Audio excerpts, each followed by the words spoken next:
guys, good morning. So, nagpe-prepare pala ako guys ng ulam namin later ng lunch. Ayan, ito pala guys ang ulamin namin. Pakbet. Okay, so I'm cleaning the parya. This is the bitter fruit. Ayan, so inaalis ko guys ang buto nito. Si guys mapait. Ayan. So, ayan, I clean it already. For this ampalaya. I'm using spoon guys para mas mabilis nating matanggal yung buto ng ampalaya. Ayan guys, so next nating linisan is this one. I bought small eggplants kasi mas better siyang linisan guys or slice kaysa sa yung purple. So I prefer this one, the small eggplants. Ayan. So ito guys, I bought it only for 30 pesos.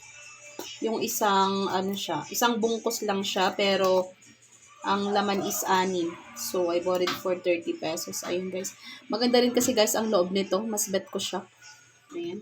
Kaysa sa purple na talong.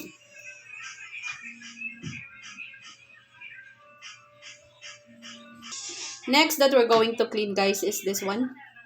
I know that some of you are eating this one as well. Okay. Yung iba kasi guys, medyo ayaw nila ng kalabasa. Okay. Especially my niece.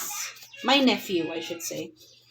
Ewan ko ba guys, ayaw niya ng kalabasa. Pero pinipilit ko siya. Kasi guys, this is pampalinaw ng mata. Ayan. This is the squash guys. Ayan. Next guys that we're going to clean is the okra. Ayan. So alisin ko lang guys yung dulo niya. Magkabilaan. And then slice it into half. Ayan. So these are our ingredients, guys. We have ampalaya also, sitaw and squash, and the eggplant. Ayan. So ito yung mga gulay, guys, na ingredients ng ating ilulutong, ang tawag dito, pakbet or dinengdem. Ayan. So yan, Mom She's, thank you for watching and have a good one. Bye!